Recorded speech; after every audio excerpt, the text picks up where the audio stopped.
Hello, thank you for being here today. We will go ahead and get started, but the purpose of our training in this meeting is to go over some of the important employment law information that you as a people manager need to know. So I'll just start here in just a second of sharing why. So why is this important? I know it's never anyone's favorite topic, but hopefully I will just give you enough information that you need and hopefully can remember. Then I'll go into an agenda, so I'll share what we'll cover today, what are the different laws and regulations and acts and things that are important for you, and dig into any other information after that, and hopefully give you some more of the details. So I do have references at the end that I will share with you, so if you want to learn more or understand any other details of what we'll cover, then you are more than welcome to do so. To get started, so why is this important? Why should you care? So the first thing I think that's important to note is how can this impact the company? So if we fail to comply to these laws, there are potential costs associated. So potential damages that could be paid, whether usually when it comes to whether it was intentional violations that were made, but it can also happen if it was unintentional. So sometimes it just matters what the impact was. So in those times where we do have to pay out due to a lawsuit or court case or what have you, that does impact the company's budget. So it can have fiscal impact to your budget, depending on the department that we charge it to and or potential bonuses or anything of that nature. Just know that there are costs and it could even impact your pocketbook, unfortunately, in some cases. Next aspect is it's just the right thing to do. So something that's important to remember is all of these things are created in an ability to make sure that there's a fair and equal playing field as best we can to make sure that everyone has the ability to come to work, feel happy, healthy, safe, and ability to contribute and focus on their job. And the last aspect I'll mention is around diversity, equity, inclusion, and belonging, otherwise known as DEIB, which you'll see here, but it makes us a stronger company. So if we have a more diverse workforce and make sure that everyone feels as though they are in a safe and healthy and fair workplace, they're able to better focus on the job. And with a diverse group, you're able to come up with stronger ideas, and that results in better profits for our company and for you. For our agenda, we will cover equal employment opportunity, laws and acts here, the ones you might know and love more than the others. But the first is Civil Rights Act, otherwise known as maybe Title VII. You've heard it called that before, likely. The Americans with Disabilities Act. You might hear this more often in the workplace as a people manager as reasonable accommodation. That's what this tucks up under. Pregnancy Discrimination Act, Age Discrimination, and Equal Pay Act. So all these focus on equal employment opportunity. And then the other pieces we'll cover are Family Medical Leave Act, or FMLA, OSHA, or Occupational Safety and Health Administration Act, the Fair Labor Standards Act, or FLSA, Employment Retirement Income Security Act, or ERISA, the WARN Act, Worker Adjustment and Retraining Notification Act, and finally the Taft-Hartley Act and National Labor Relations Act. I know this is a lot of information, so stick with me. We'll cover each of these. And again, for more details, feel free to contact me after or another HR rep or see the references. So this is just a quick visual to again show you these are the laws and acts that took up under equal employment opportunity. But the first we'll start with is the Civil Rights Act. Again, you might have heard this referred to as Title VII. So why does it exist? You'll see each law or act we cover follows this flow of why does it exist, how does it impact the company, and what do you as an individual or people manager need to know and remember. You'll also notice references at the bottom of each slide of where this information was usually where it came from or how it sparked the idea of how to share this information with you, but you can get more details at those resources. So why does it exist? So this Civil Rights Act, or Title VII, is there to protect employees and candidates from discrimination against them based on their race, color, religion, sex, and national origin. So it impacts the company by it provides a space where diversity is encouraged and it's a catalyst for more innovation. As a company, we need to make sure we have affirmative action planning. Another way to look at this are we want to make sure that we have targets in-house of making sure we have a diverse workforce. Now, sometimes there's a rumor that there are quotas that organizations need to hit, and that is just not true. What is true is we need to make sure that as an organization, we understand that we are reaching for certain targets, but that comes from making sure that we are sourcing and finding talent from talent pools that might have a more diverse background. So it does not result in a quota, but all of that you don't need to remember that comes from HR. Just make sure you know that decisions are not made based on any of these aspects of race, color, religion, sex, national origin, or any of the other equal employment opportunity items we'll cover. Finally, how it impacts the company is inclusion, equity, and belonging focuses. So that becomes a highlight throughout the organization and making sure that we are celebrating diversity and everyone feels welcome and belongs.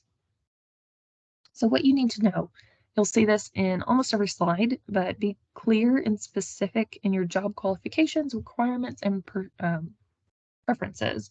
Reason for this is in times where someone might claim discrimination based on any of these aspects that we'll cover today, falling back on making sure that you made sound decisions based on the requirements of the job, qualifications needed, and or preferences listed must be important. You have to make sure to get those things right because that will end up being a legal document that you can fall back on and reference to show that you did make the right and ethical decision based on the job, not the person's looks or disability or anything else that we'll cover today. And report any discriminatory actions or statements, even if it's a joke, to HR. So intentions do not always matter. Even if it's a joke, it can impact someone and make them feel less than or discriminated against. And that does result in needing to contact HR and us getting involved to help mitigate that situation. So regardless of intention, it can be a violation. Next is the Americans with Disabilities Act and Rehabilitation Act. They fall together here in making sure that we talk about why do they exist. So it protects employees and applicants from discrimination against them for reasons associated to maybe seen or unseen disabilities. This one's trickier, whereas the last slide, you'll see that a lot of those aspects are covered for not being discriminated against as potentially visible. However, disabilities aren't always visible. Sometimes you can see them, but a lot of the times there are mental disabilities that could occur and you can't see those. So keep that in mind. So this impacts the company via maybe reasonable accommodation. You might hear that. A lot of times employees don't know to say the words reasonable accommodation, but they will ask you to maybe change their schedule or ask for time off because of a disability or special equipment to do their job, what have you. In those times where a request is made, contact HR. So make sure things you need to know, they're on the right-hand side, contact HR immediately if an accommodation request is made. Do not ask someone if they have a disability. So if someone comes and asks for an accommodation or support or something to be changed in their job, do not ask them. If they have a disability, contact us first. We will help you walk through that. And then again, making sure you have those clear and specific job requirements, qualifications, and preferences. Pregnancy discrimination, it is just like what it sounds like. So it protects employees and applicants from discrimination due to birth, pregnancy, or any other related conditions. For me taking a drink. How it impacts the company is it allows us to retain those employees. So this is a very natural part of life and happens very frequently. So it allows us to maintain those great employees that might have to be out for a little bit due to the birth of their child. It also considers how we need to think about our coverage. So in times where someone may be out on leave, regardless if it's due to a pregnancy or any other medical need or any other approved reason, just consider what coverage options you have. So is there a floater on the floor that can step in for a while? Is there additional headcount that needs added? Is there a contractor that can support during that temporary time, or temporary employees? Whatever you can do, just make sure you're thinking about that in your talent plan and what you need to know. So again, clarity in those job descriptions and postings. And then do not ask someone or consider any of this information about their body, pregnancy, or health. So don't ask someone if they're pregnant. Don't consider that information in any decisions on hiring or promotions or pay or anything like that. And then contact HR. So if you're not sure, contact HR, especially before making or agreeing to any kind of accommodations or anything related to pregnancy. But what you are responsible for is making sure that they know how to contact HR and benefits if they have any questions. Next is age discrimination. So this act protects employees that are over the age of 40 from discrimination due to their age. So the reason for this is it provides a space where diversity is encouraged. We've talked about diversity that is physical diversity. We've talked about discrimination being something we don't want to do around age, which we're talking about now. And we've also discussed pregnancy and disabilities. So if you see a theme here, we want to make sure that we focus on the qualifications of a job, not necessarily the circumstances of an individual. And provide space where if we have that diversity, especially of backgrounds and age, it gives a catalyst to innovation. So more thoughts and ideas make us even stronger and better. Having that broad range of ages and generations allows more sharing of experiences and tribal knowledge. So those that have a lot of tenure can share and pass down a lot of great information that can make the company stronger in the future with those new ideas of those coming in. And what you need to know. So be clear and specific on those job qualifications, requirements, and preferences. And do not ask someone their age. And do not make a decision based on someone's age. That is critical. So especially for those over 40, it gets even stickier there and is a huge watch out. But regardless, you really shouldn't be focused on age. It's the qualifications and ability and capabilities to do the job and the requirements associated. Finally, under the Equal Employment Opportunity, we have Equal Pay Act. So what this is and why it exists is it requires equal pay for equal work. Now, it specifies this is for men and women. However, regardless of gender or any kind of association, equal pay for equal work. There are some situations where the pay may vary, even if it is similar work. And reasons that could be are maybe merit or even seniority. So how this could impact the company is it gives a workspace where it's fundamental that pay is based purely on someone's merits, their performance, their experience, in some cases seniority, and all of this is regardless of their gender. And it requires there be a due diligence done around pay equity reviews. So anytime a pay adjustment is made, leadership that is wanting to make that adjustment should work with HR to make sure all factors are considered. Meaning, are they considering what others are doing in equal work, and is it fair for one individual to have a different pay amount than another? What you need to know. So be clear, specific. Those job requirements and those job descriptions and postings are crucial. And consult HR before making pay decisions. We can make sure to go through that pay equity review appropriately. Now we're going to dive into Family Medical Leave Act, or FMLA. But why it exists is its protection of an employee's position and medical benefits for up to 12 weeks. It can be unpaid, and covering specific medical conditions for themselves, certain family members, and or in certain military situations. There's a lot of detail there. You can reach out to the Department of Labor site I have sourced at the bottom, or reach out to HR. We can help. So how it impacts the company. Coverage when someone is out on leave. Make sure you consider that, as their tribal knowledge will be lost during that time. So how can you make sure to cover for them while they're out? And ability to retain the employee. So while they're out for this medical reason or family reason, what have you, you're able to maintain that employee. And what you need to know. So talk to HR if an employee mentions needing to be out due to medical reasons, especially for extended periods of time. Make sure to contact us. We can walk you through that process. And do not ask the employee to share any health information with you. That is important. Something you should all be very familiar with and never hurts to have a refresher, especially in our manufacturing environment, is OSHA, or Occupational Safety and Health Administration. So this exists, and these are words taken straight from the Department of Labor, but to ensure safe and healthful working conditions for workers by setting and enforcing standards and by providing training, outreach, education, and assistance. So how does this impact the company? We need to make sure that we have very strict recording of any injuries or illnesses that could potentially happen due to work-related issues or work-related incidents. Now, this does exclude first aid, so you don't have to record those, but if there is a recordable event, you need to make sure to track that.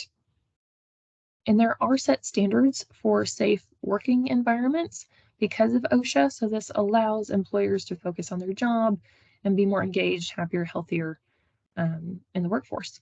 So it allows them to focus on the job at hand versus worrying about the working conditions around them. So what you need to know. So again, recording those events, you'll do so in an OSHA Form 300A. We can help you with that, but that is due March 2nd of the year following the year you were just recording on the form.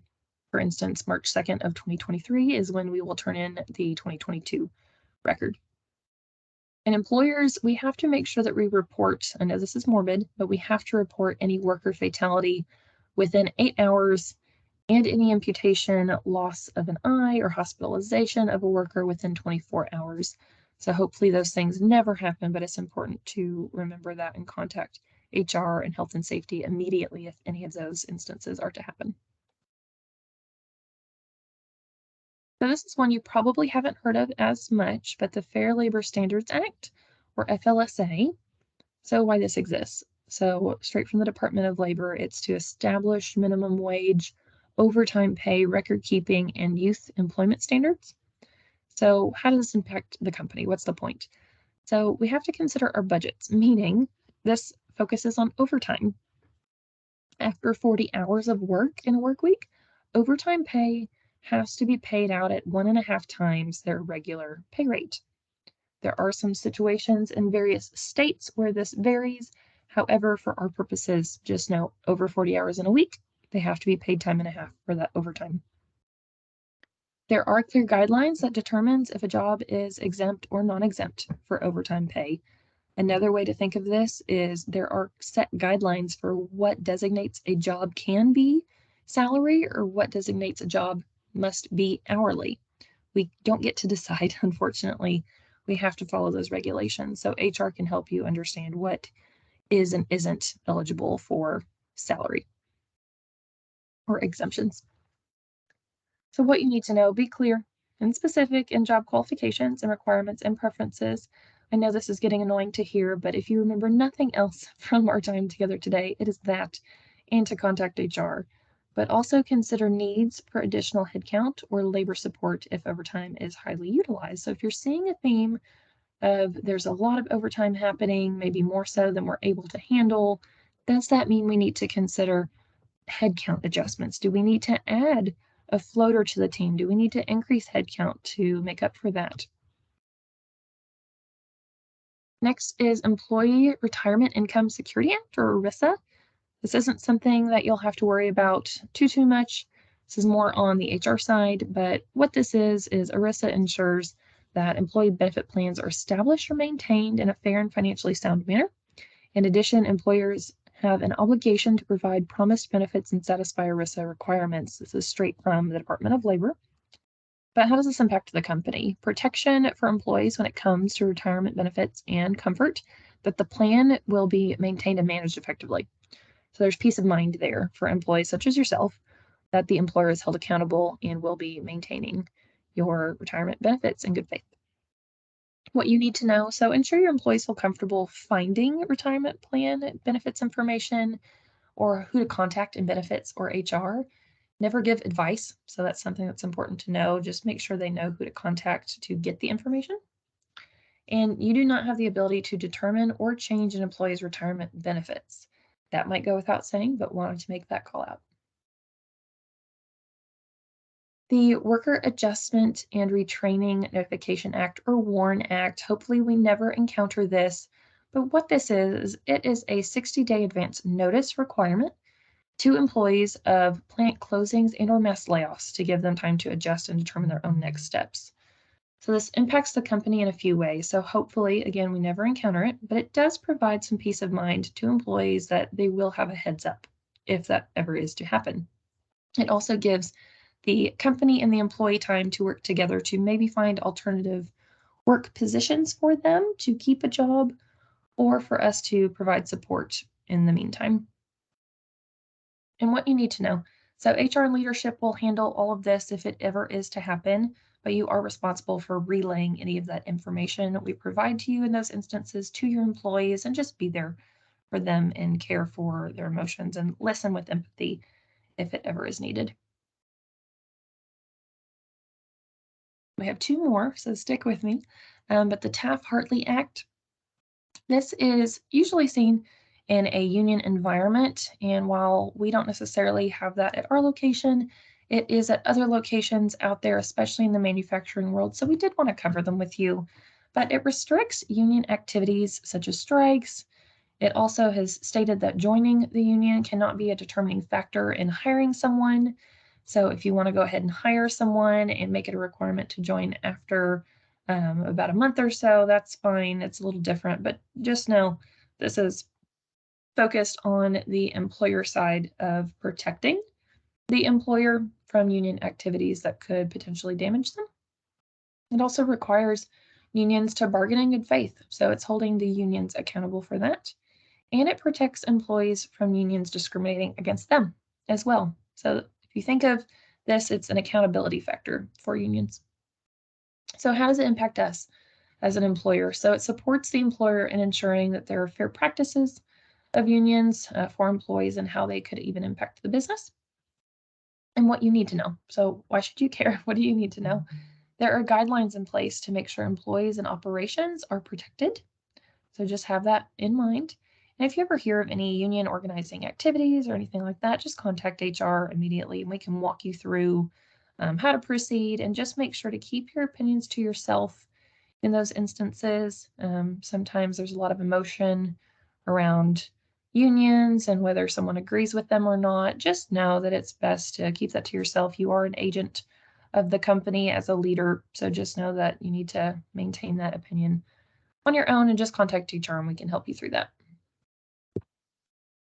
And finally, the National Labor Relations Act, or NLRA, otherwise known as the Wagner Act. Lots of names here, but as we talked about, the prior act was covering and holding unions accountable. This is more so holding employers accountable. So it holds employers to standards of not interfering with unions or their activities and not discriminating against those that participate in those union activities or those that file claims, and practicing good faith in union bargaining. So how does it impact the company? And make sure that if we practice good faith and they do as well, as we mentioned before, if we have that positive relationship, it could help us in those times where maybe we have to go back and bargain a contract or negotiate a contract with the union. Having good faith on both sides makes that a smoother process. And what you need to know. So just be careful. Don't interfere with union organizing activities or union activities in general. Contact HR if you see something that's concerning for you. Do not take any adverse action on those participating in union activities or those trying to organize. That is a huge thing to keep in mind in those circumstances. And then, of course, contact us in HR to receive guidance on how to proceed in any situations you encounter before you act. So as I mentioned in the beginning, these are the resources that we wanted to provide to you. If you want any further detail on anything we covered today, it is provided here. Feel free to dig into the detail on your own or contact HR. We are more than happy to answer any questions you have. But if you have any questions at all, feel free to reach out to me. My name is here. You can find me in the system. We're always here to help. Please think of HR as a partner here to support you and walk you through and consult versus we're not just always the HR police. So think of us, we're here to help you. I'm looking forward to partnering in the future, but hopefully this was helpful and I hope you have a good rest of your day. Thank you.